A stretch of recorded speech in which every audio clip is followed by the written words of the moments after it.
নমস্কার বন্ধুরা, অনিফার্স world YouTube চ্যানেলে আপনাদেরকে স্বাগত। একটু আগেই রাজ্য সরকারি কর্মী এবং রাজ্য পেনশনারদের জন্য 20% অতিরিক্ত ডিএ অথবা ডিআর ঘোষণা করা হয়েছে রাজ্য বাজেটে, যাতে করে মহার্ঘ ভাতার পরিমাণ গিয়ে দাঁড়াবে 18% থেকে 38%, এবং সেটা কার্যকর হবে আগামী 1 অক্টোবর 2026 থেকে, মানে আজ থেকে প্রায় 3 মাস পর।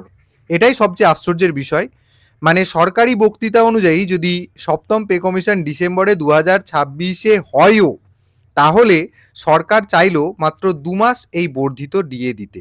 তো পরিকল্পনাটা বড়ই সুন্দর। যাই হোক, আমরা এবার হিসেবে আসি। 38% ডিএ যেহেতু ঘোষণা হয়েছে, হিসেব করারই পালা। এবার দেখে নিন কিভাবে হিসেবটা করবেন। বর্তমানে আমি যে পোর্টালটিতে রয়েছি, সেই পোর্টাল থেকেই হিসেবটা হবে বর্ধিত মহার্ঘ ভাতার।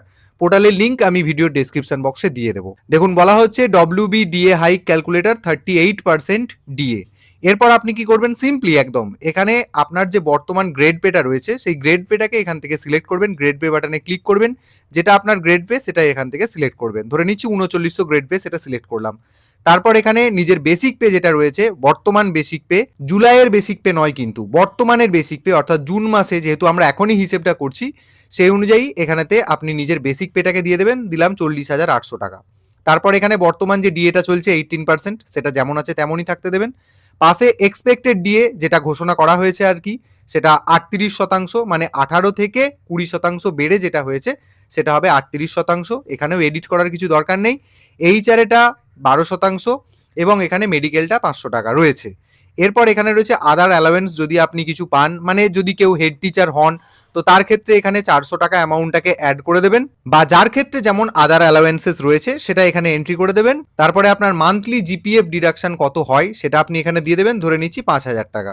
দেওয়ার পর এখানে ক্যালকুলেট কমপ্লিট সিট এই বাটনটাতে ক্লিক করবেন। তারপর পেজটাকে স্ক্রল করে চলে আসবেন, দেখবেন এখানেতে আসলে আপনার বাড়ছে কত টাকা সেটা দেখিয়ে দেবে। টোটাল 8,400 টাকা আপনার গ্রস স্যালারির উপর বাড়বে ফ্রম অক্টোবর 2026। এরপর আপনি চাইলে এখান থেকে এই যে তথ্যটা সেটা আপনি প্রিন্ট করে নিতে পারেন বা ডাউনলোড করে নিতে পারেন। এই সবুজ অপশনটা থেকে print or download complete table দেখতে পাচ্ছেন। এখানে মার্চ 2026 থেকে একদম ফেব্রুয়ারি 2027 পর্যন্ত টোটাল ক্যালকুলেশন শিট এখানে দিয়ে দেওয়া হয়েছে, কিন্তু আমাদের ওটা দেখার দরকার নেই। অক্টোবর 2026-এ আমার অ্যাকচুয়ালি কত বেতন গিয়ে দাঁড়াচ্ছে সেটাই হচ্ছে এখানে দেখার।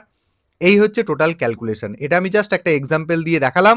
আপনারা যে যার মতো গ্রেড পে এবং বেসিক পে এন্ট্রি করে নিয়ে আপনারা ঠিক একইভাবে এই ক্যালকুলেশনটা করে নিতে পারবেন। আচ্ছা, আরেকটা ক্যালকুলেশন আমরা দেখি। এখানে গ্রেড পে যেটা রয়েছে 3900টাকে আমি এখানে 3600 করছি। ধরে নিচ্ছি 2014 সালে রিক্রুট যে সমস্ত প্রাথমিক বিদ্যালয়ের শিক্ষক শিক্ষিকা রয়েছেন, তাদের অ্যাকচুয়ালি অক্টোবর মাসে কি বেতন গিয়ে দাঁড়ায় সেটা দেখা যাক। তাহলে গ্রেড পে এখানে 3600 সিলেক্ট করলাম। তারপর এখানে ডান দিক থেকে নিজের যে বেসিক পেটা রয়েছে, অর্থাৎ জুন মাসে যে বেসিক পেটা রয়েছে সেটা আপনি এখান থেকে নির্বাচন করবেন। 34,500 টাকা জুন মাসে এখনো চলছে।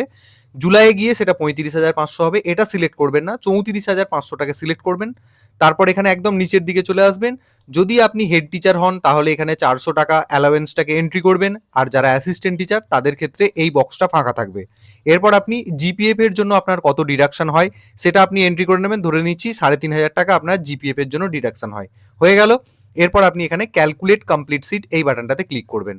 তারপর পেজটাকে নিচের দিকে আনবেন, দেখবেন অ্যাকচুয়ালি আপনার অক্টোবর 2026-এ একজন প্রাথমিক বিদ্যালয়ের শিক্ষক যিনি 2014-তেই জয়েন করুন আর 2017-তেই জয়েন করুন, ওনার গ্রস স্যালারিতে বাড়ছে 7,100 টাকা, যেটা আমরা দেখতে পাচ্ছি।